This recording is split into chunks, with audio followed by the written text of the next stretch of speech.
Bonjour à tous. Alors, une petite vidéo cette fois-ci un peu différente. On va pas se focaliser sur Indochine, mais je vais essayer de répondre à une question qui m'a été posée dans les commentaires. Pourquoi je préfère parler parfois de bémol ou de dièse ou inversement?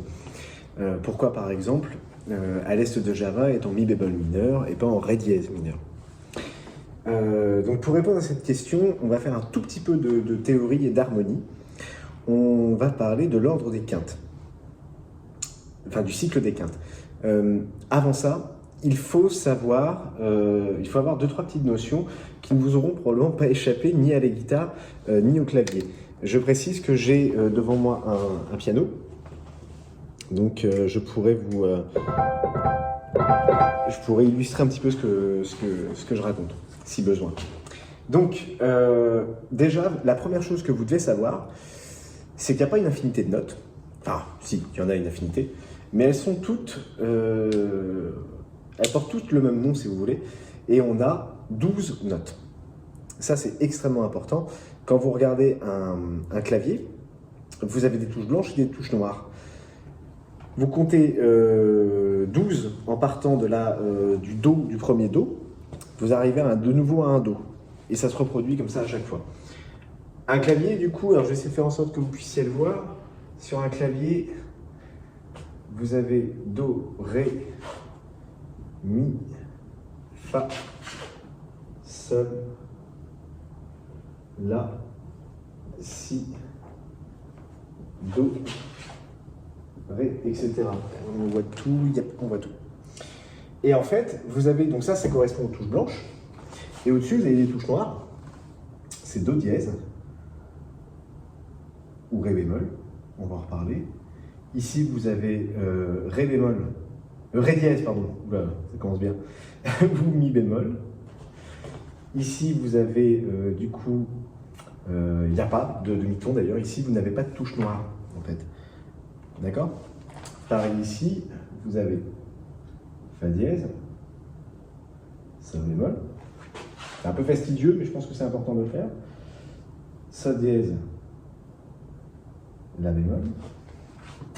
Ici, vous avez le Si bémol ou le La dièse. Hop. Et ici, entre le Si et le Do, il n'y a pas de touche noire. Et ici, pareil, un Do dièse, etc. etc. Ré bémol. Puisqu'après tout, on parlait quand même beaucoup de guitare, là je vous parle de clavier. Sachez que sur une guitare, de La à La, donc d'ici à là, puisqu'on a 12 demi-tons, 1, 2, 3, 4, 5, 6, 7, 8, 9, 10, 11, 12, eh bien, vous avez deux fois la même note et vous avez 12 cases. Donc c'est pour ça que si vous prenez un manche de guitare, à la 12e case, vous avez toujours 2 points. Ça correspond à l'octave. L'octave chromatique. On parle de chromatisme à ce moment-là quand on passe toutes les notes. Et là, on a fait du chromatisme. On a joué toutes les couleurs. C'est pour ça que ça s'appelle comme ça. On a joué toutes les couleurs de la gamme. Absolument toutes, sans discrimination. Bien, donc ça, c'est quelque chose que vous devez avoir en tête. Il y a 12 notes, il y a donc 12 tonalités. Ça, c'est important. Mais effectivement, on peut constater que dans la musique actuelle, en tout cas, le Do dièse est confondu avec le Ré bémol. Le Fa dièse est confondu avec le Sol bémol. Le La dièse est confondu avec le Si bémol. Et puis par convention, on va plus souvent parler, par exemple, de Si bémol que de La dièse, c'est vrai. Par convention, on va plus facilement dire Fa dièse que Sol bémol. Voilà, c'est des habitudes qu'on a prises avec ces tonalités-là ou ces accords-là. On parle de tonalité à ce moment-là, ces petites tonalités-là, quand vous avez deux noms pour représenter une seule tonalité, on parle d'enharmonie. Il y a souvent des gens qui pensent que l'enharmonie, c'est quand on joue un peu n'importe comment et qu'on fait des harmonies au hasard. Bah pas du tout. L'enharmonie, c'est ça. C'est le fait d'avoir une tonalité qui représente la même chose. On peut prendre un exemple qui est très parlant, je trouve. C'est l'exemple de d'une pièce de Beethoven. Alors, je vais essayer de me souvenir pour que vous la situiez tous un petit peu.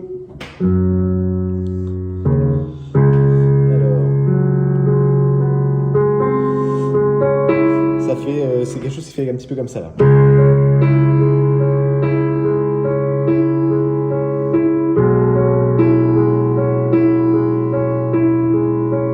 Etc. Donc ça, c'est la sonate au clair de lune. Ben, cette sonate, donc une sonate, c'est en 3 parties. La première partie est en do dièse mineur, la troisième partie aussi, et la deuxième partie, la partie centrale, elle est en ré bémol majeur. Si on y réfléchit, do dièse mineur, ré bémol mineur ou ré bémol, enfin, c'est en harmonique justement. On ne compose pas, c'est rare qu'on compose. Il aurait pu composer en do dièse majeur. Vous allez comprendre pourquoi il le fait pas. Et voilà, je vais vous expliquer justement. Ça, c'est lié au cycle des quintes. Alors, une quinte, on va prendre une gamme, la gamme de do. Hein, c'est la gamme par laquelle tout commence. Et justement, je reproche assez souvent aux musiciens d'oublier que la gamme de do est à la base de tout.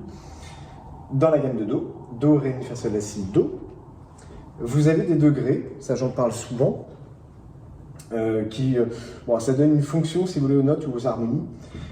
Et il y en a 2 qui sont assez importants, en tout cas quand on joue de la guitare ou qu'on fait de la musique pop, du rock. C'est le premier, surtout, le 5e, le 6e. Le 4e est également important, à l'occasion, on aura peut-être l'occasion d'une autre vidéo, on pourra en parler. On a un rapport entre le do et le sol, ça j'en parle souvent dans La guerre est finie, tout ça, je l'ai évoqué. Entre le do et le sol, vous avez un rapport de premier degré, 5e degré, quinte, un rapport de tonique dominante. Le sol, c'est la note dominante de la gamme de do, et donc d'une harmonie en do majeur. Le la, c'est le 6e degré, c'est justement un degré qu'on dit relatif, c'est sa relatif mineur. Donc dans une gamme, si vous voulez descendre une gamme ou harmoniser une gamme, le 6e degré sera forcément mineur, forcément. Et parce qu'il est mineur, on dit que c'est le relatif mineur. Que finalement, si on prend une gamme de la mineur, ben on va retrouver ces intervalles tout pareil en fait. On va juste démarrer sur le la plutôt que démarrer sur le do. On va retrouver exactement les mêmes notes. Et ça va marcher sur toutes les tonalités. Donc, en commentaire, on avait parlé de relatif. C'est ça, un rapport relatif. Et ça marche avec toutes les gammes. Si vous partez sur mi, vous allez tomber sur do dièse.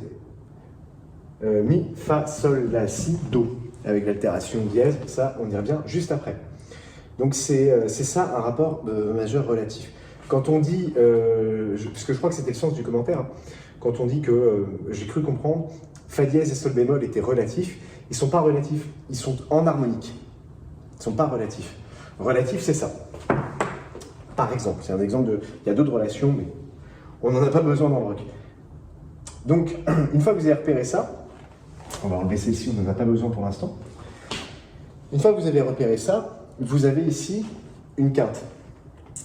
D'accord? C'est pour ça qu'on appelle le cycle des quintes. Le cycle des quintes, on le doit à un monsieur que vous connaissez peut-être. Hein, il s'appelle Pythagore. Et c'est ça, les gammes pythagoriciennes d'ailleurs. C'est un des premiers, Pythagore, à avoir compris qu'on pouvait établir un rapport entre algèbre et musique, et notamment intervalle. Et justement, entre le do et le sol, vous avez un intervalle de quinte. C'est-à-dire qu'il y a une corrélation. Si vous prenez la gamme de sol majeur, là c'est la gamme de do majeur, hein, mais si vous prenez la gamme de sol majeur, sol, la, si, do, ré, mi, ne hurlez pas ici, j'écris fa, mais c'est voulu, et sol. Donc là, vous avez la gamme de sol. Si vous la jouez comme ça, par rapport à la gamme de do, elle ne va pas être identique. Il y a un truc qui sonne bizarre. Je vous donne en 1000. C'est celle-ci. Justement, ce qui crée une jolie tension et quelque chose de très joli dans la gamme de do majeur, c'est le fait qu'il y ait entre si et do un demi-ton au lieu d'un ton. Entre do et ré, il y a un ton. Entre ré et mi, il y a un ton. Entre mi et fa, il y a un demi-ton. Entre fa et sol, il y a un ton. Entre sol et la, il y a un ton. Entre la et si, il y a un ton. Et entre si et do, il y a un demi-ton. Or, si j'écris ça comme ça, sol, la, si, do, ré, mi, fa, sol, ici, j'ai un ton. Donc, si je veux qu'il y ait un demi-ton, je dois réduire l'écart entre les deux. Je ne peux pas toucher au sol, c'est la tonique. C'est la note qui est essentielle pour dire justement qu'on est sur une gamme de sol. Si je la change, on n'est plus sur une gamme de sol. Donc, la seule possibilité que j'ai, c'est d'altérer celle-ci. On parle d'altération. Altérer celle-ci. Le fa, si je le diminue, c'est-à-dire si je lui mets un bémol, je vais agrandir l'écart qu'il y a entre le fa et le sol. Donc, ce que je vais faire, je vais plutôt l'augmenter, l'altérer vers le haut, lui rajouter un dièse. Donc, c'est maintenant, cette touche, ça va être une touche noire maintenant sur un piano. Et sur une guitare, ça veut dire qu'entre le fa dièse et le sol, vous n'avez qu'une seule case.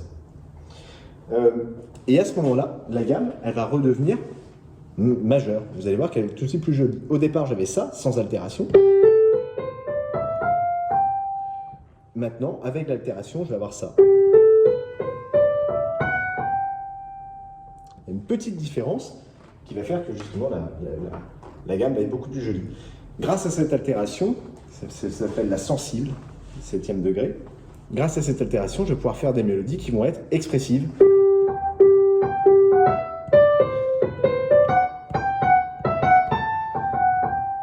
Donc là, c'était qu'une gamme de sol. Et toute la subtilité résidait sur le fait que j'ai utilisé plusieurs fois le fa dièse. Donc ça, c'est important de le comprendre. Ensuite, pour poursuivre le cycle des quintes, on fait pareil avec la quinte de sol. 1, 2, 3, 4, 5. C'est le ré. Ça veut dire que, et c'est là que ça devient très intéressant, si j'écris ma gamme de ré, ré, mi, fa, sol, la, si, do, ré, eh bien parce que sur la gamme précédente en sol, je vais mettre le petit numéro pour essayer de... Parce que ça peut très vite devenir compliqué, c'est vrai. Hop, on va essayer de boucher un petit peu tout ça, et de faire un beau tableau. Voilà. Voilà. Eh bien, une fois que vous avez fait ça, vous constatez que vous avez donc le rapport ici, sol, sol, et le rapport ici, ré, ré. Parce qu'on a pris en tonique le sol, on a été obligé d'ajouter un dièse ici. Eh bien, ici, ce dièse-là, il va naturellement se retrouver ici. Donc, on sait déjà que si on joue la gamme de ré, il faudra que le fa soit dièse, parce qu'il l'était précédemment. D'accord? Si vous voulez, il ne va pas perdre son altération. Et on sait qu'entre do et ré, il y a toujours un ton. Ça ne nous convient pas, on veut qu'il y ait un demi-ton, donc on va devoir l'altérer pour l'augmenter vers le do dièse. Et je dis bien l'augmenter. Ça, c'est important pour comprendre justement pourquoi on va choisir les bémols à un moment donné. Et là, effectivement, je vais avoir une très jolie gamme. Do, ré, mi. Do, ré, mi. Non, mais ré, mi. Pardon, excusez-moi. Ré, mi, fa, dièse. Sol, la, si, do dièse, ré. Et là, on est bon.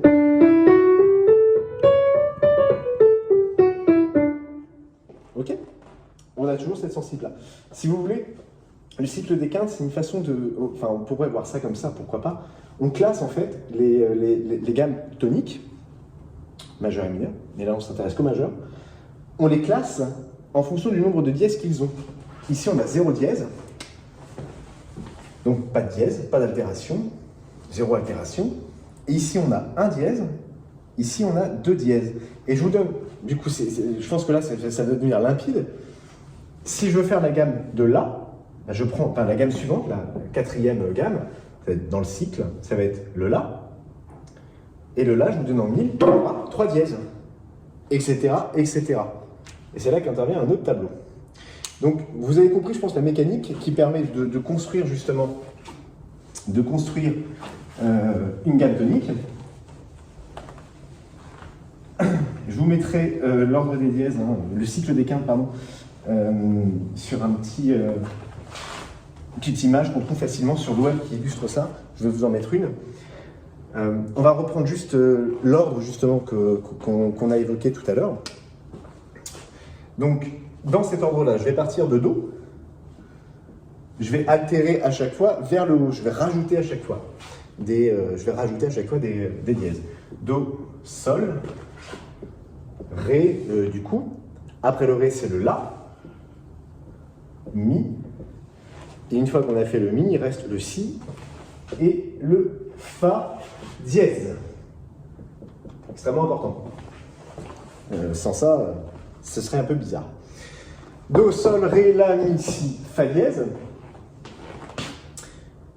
Vous avez compris du coup que on part du Do, parce que le Do est à la base de tout, je ne le dirai jamais assez, et qu'ensuite, on va sur la quinte du Do, le Sol.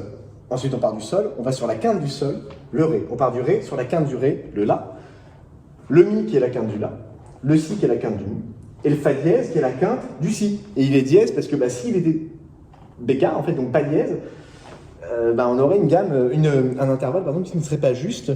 On aurait Si Fa, ça nous donnerait, que je dise pas de bêtises, Si Fa. C'est pas juste ça. Ce serait une quinte diminuée. Ça c'est juste. Fa dièse. D'accord? Donc voilà, rien d'extraordinaire une fois qu'on a compris ça, voilà. Ça veut dire que quand on va dans ce sens-là, à chaque fois, on ajoute un dièse. Donc sur la gamme de Sol, on a un dièse, 2 dièses, 3 dièses, 4 dièses, 5 dièses, 6 dièses, c'est un petit peu compliqué à dire à cause de la note 6. Et c'est là que ça devient assez curieux. On pourrait rajouter, je vais le mettre en petit, Do dièse. Parce que la quinte du Fa dièse, c'est le Do dièse, la quinte juste. Et à ce moment-là, on aurait éventuellement, si ça existait, 7 dièses. Alors, ça existe sans exister, parce que vous allez voir que ça, en fait, c'est... Déjà, il y a 7 dièses, c'est-à-dire que toutes les notes sont altérées. C'est un peu bizarre, dans l'absolu, c'est un petit peu bizarre. Ça crée des choses que les musiciens parfois n'aiment pas. Je me fais souvent reprendre en commentaire. Par exemple, dans les gammes de Do dièse, il y a un Mi dièse. Et si on prend sur un clavier, c'est très visuel sur les claviers, entre le Mi et le Fa, il n'y a pas de touche noire. Donc c'est-à-dire qu'on va confondre le Mi dièse et le Fa. Ça va être les mêmes notes. Mais on ne va pas parler de Fa, puisqu'on est dans une gamme de Do dièse. Ça fait hurler les gens souvent sur Internet qui me traitent d'idiot parce que je parle de Mi dièse ou de Si dièse parfois. Mais voilà, c'est lié à ça. N'oubliez pas la chose suivante, après un Mi, il y aura toujours un Mi dièse. C'est comme ça. Avant un Fa, pardon, il y aura toujours un Mi. C'est comme ça. Ou après un Ré, c'est toujours un Mi. On ne peut pas s'amuser à dire, tiens, parce que c'est Mi dièse, on va dire Do, Ré, Fa. Ben non, c'est un Mi qui est dièse. Donc il faut parler du Mi. On n'a pas le choix. Bien, donc ça c'est dans l'ordre des quintes. Dièse. Vous avez ici donc toutes vos tonalités. Do, Sol, Ré, La, Mi, Si, Fa. 1, 2, 3, 4, 5, 6, 7. Il nous en manque.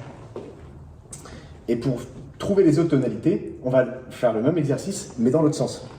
On va partir ici du Do. Donc je vais le mettre entre parenthèses parce qu'il n'a pas d'altération en soi. Enfin, je le mets tout au bout, il n'est pas très important. Mais vous allez voir qu'il y a un phénomène que je trouve rigolo. La quinte du Fa, la quinte du Do, pardon, si on part vers le bas, c'est le Fa. Do, Si, La, Sol, Fa. Et une fois que vous avez trouvé ça, vous pouvez remarquer une chose. Ici, on est en Fa dièse. Là, on est en Fa. D'ailleurs, je vais le mettre dans une autre couleur. Ce sera peut-être plus visuel. Pour les bémols. Fa. Pas dièse, juste Fa.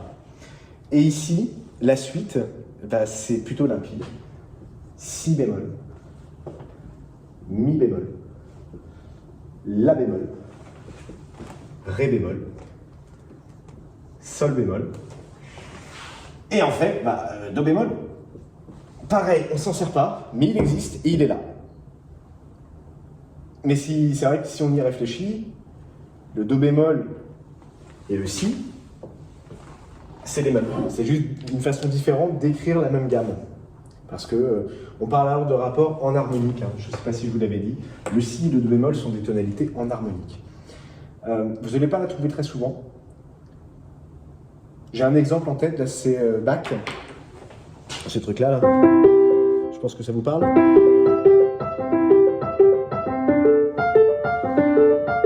C'est une œuvre qui s'appelle Le clavier bien tempéré.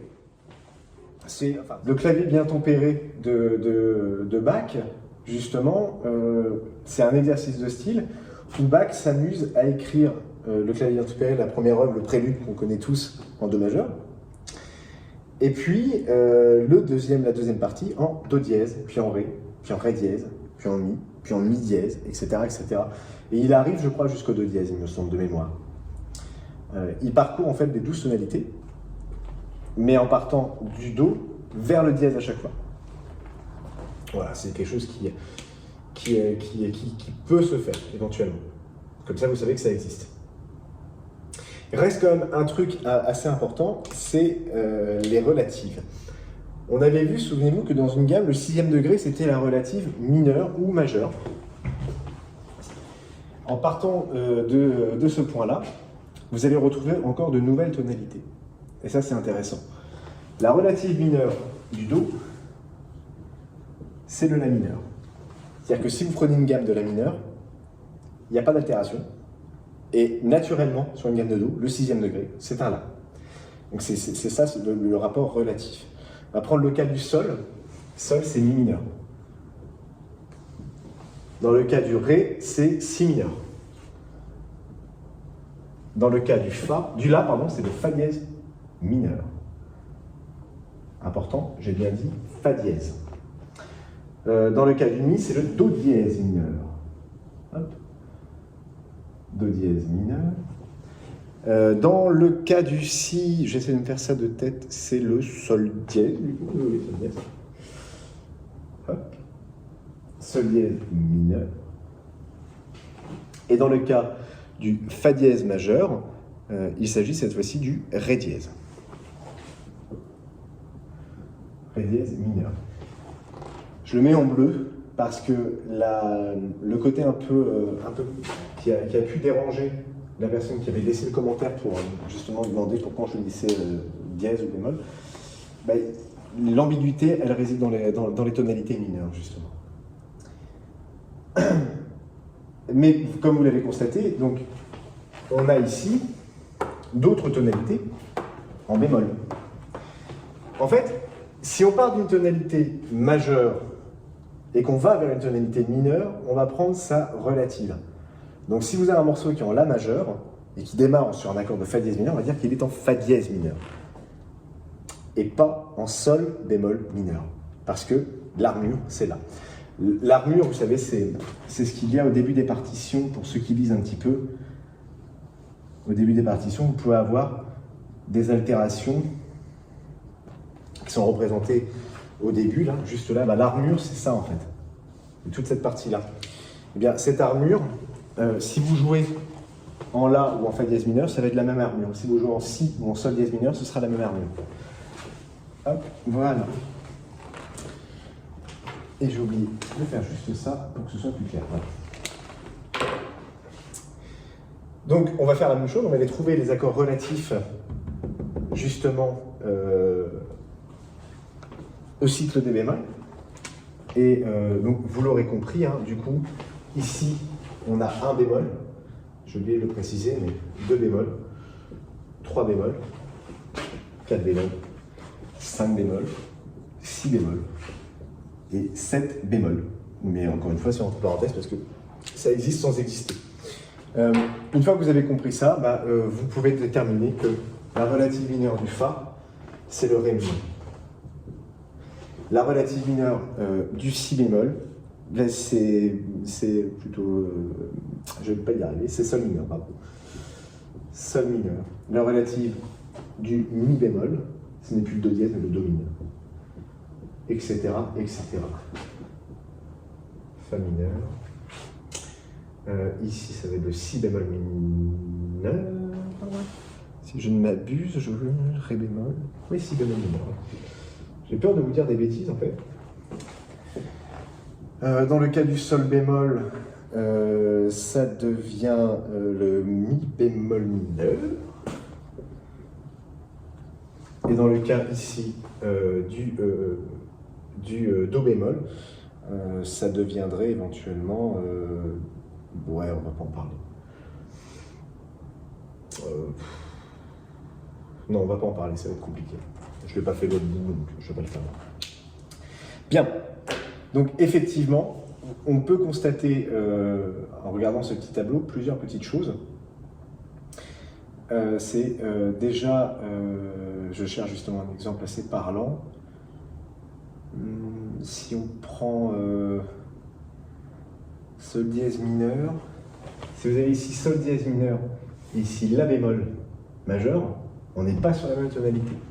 Vous allez constater en fait que même si ces deux accords sont très proches, parce qu'au clavier c'est presque les mêmes touches, à la guitare c'est presque les mêmes doigtés, on n'est pas du tout sur la même armure, puisqu'ici on aura une armure de si, et ici on aura une armure de la bémol. Donc comment on fait pour choisir si on parle de bémol ou de dièse? Et c'est une fois qu'on a compris ça qu'on peut répondre à la question. Ben, tout dépend de votre tonalité de départ. Vous regardez l'armure. Vous regardez l'accord qui revient le plus souvent dans le morceau. Souvent, c'est l'accord sur lequel repose le chant. C'est pas toujours le cas. Je viens de faire une vidéo sur Atomic Sky. C'est pas tout à fait le cas. La guerre est finie, c'était pas tout à fait le cas non plus. Mais en règle générale, c'est le premier accord de la chanson. Très souvent. Très souvent. Pas toujours, mais très souvent. Donc, si le premier accord, c'est un La, ça veut dire que vous aurez 3 dièses à la clé, et que donc, sa relative mineure, ce sera le Fa dièse mineur. Si le premier accord, c'est un Fa dièse mineur, il n'y a pas de tonalité mineure en soi, on part toujours d'une tonalité majeure, vous allez avoir la même armure que le La. Dans le cas d'À l'Est de Java, le premier accord, c'est un Mi bémol mineur. On va chercher sur notre tableau le Mi bémol mineur, il est là. Le morceau, il est donc en Sol bémol. Il n'est pas, et c'est là le doute, il n'est pas en Fa dièse, il est en Sol bémol. Parce que le premier accord, c'est le Mi bémol mineur. C'est pas le Ré dièse mineur. Et en fait, si vous cherchez si vous voulez, ça va être en harmonie. Le Sol bémol, le Mi bémol ici, le Fa dièse et le Ré dièse sont en harmonique. Maintenant, ils représentent à peu près la même chose, mais on va préférer, c'est une convention si vous voulez, préférer de parler de bémol ou de dièse. Dans ce cas-là, on préférait parler de bémol. Voilà. Et j'ouvre une parenthèse sur le Do bémol. Je vous ai fait une vidéo avec un morceau qui est en Do bémol. C'est Les Portes du Soir, Indochine, qui est en Do bémol. En tout cas, il est écrit comme ça. C'est une façon de l'écrire. On n'est pas obligé, on peut trouver d'autres moyens de l'écrire, mais voilà. Donc j'espère que j'ai répondu à la question. C'est pas quelque chose d'évident. Je vous remets le cycle des quintes une dernière fois là. C'est quelque chose qu'il faut avoir en tête, notamment pour comprendre les relations entre majeur et mineur, surtout. Comprendre que le La majeur et le La mineur sont deux gammes complètement différentes, mais que par contre, les gammes de Do majeur et les gammes de La mineur, ce sont les mêmes gammes quasiment. C'est même les mêmes gammes.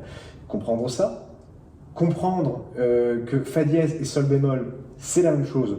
C'est pas une question c'est pas un accord relatif, mais c'est une question d'enharmonie, c'est-à-dire qu'on va écrire deux fois la même chose de deux façons différentes. Une fois qu'on a compris ça, naturellement, après c'est naturel, c'est à force d'en parler, vous verrez qu'on utilisera plus souvent Mi bémol que Ré dièse. C'est comme ça. D'ailleurs, si vous recherchez la gamme de Ré dièse, elle n'existe pas. Hein. Donc voilà, ici on a une tonalité en harmonie pour À l'Est de Java, c'est vrai. Mais si vous prenez, je ne sais pas moi, un singe en hiver, qui est en Mi bémol, il n'y a pas de Ré dièse, il n'y a pas de gamme de Ré dièse. Donc on va forcément parler en bémol. Si vous prenez, qu'est-ce qu'on a vu d'autre? Alors, un singe en hiver, on l'a pas fait déjà. Qu'est-ce qu'on a vu d'autre comme morceau qui pourrait répondre à ça? Comme ça, j'en ai plus d'autres. Vous avez aussi, je sais pas moi, le baiser. Le baiser qui est il est en Ré bémol, il n'est pas en Do dièse. Enfin, c'est-à-dire que, enfin si, il est en Do dièse et Ré bémol, c'est la même chose. Mais si on regarde le cycle des quintes, on n'a pas de gamme de Do dièse. Par contre, on a une gamme de Ré bémol. Donc il est bien en Ré bémol. Vous voyez, c'est comme ça en fait qu'on va réfléchir. On va vraiment partir de l'accord. Il n'y a pas beaucoup de tonalités dièse en fait. Il y en a une, c'est le Fa dièse, qui est en harmonique avec le Sol bémol d'ailleurs. Mais voilà. Donc vous gardez en tête cet ordre-là, Do, Sol, Ré, La, Mi, Si, Fa, et ensuite Fa, Si, Mi, La, Ré, Sol. Une fois que vous avez ça en tête, vous avez l'ordre des quintes, l'ordre des dièses et l'ordre des bémols, par extension, et vous allez être capable, quand vous voyez si vous voyez un morceau qui démarre sur un accord, de dire dans quelle tonalité il est, mais de le dire précisément. Je vais conclure là-dessus, c'est pas faux, si vous voulez, de parler, à la place de parler de la tonalité de Fa bémol, de parler de Mi. C'est pas faux, au contraire. C'est pas faux si vous parlez de Fa bémol. Mais voilà, ça n'existe pas dans le cycle des quintes. Encore une fois, ça c'est une vision, la vision pythagoricienne. Hein, et voilà. Si vous avez des questions, vous n'hésitez surtout pas. Je pensais qu'elle serait courte, vous voyez, elle fait 30 minutes. Bon, merci à ceux qui sont restés au bout. Le but c'était juste de répondre à une question. Et puis je prépare des vidéos maintenant, je continue hein, sur Indochine, évidemment. À bientôt.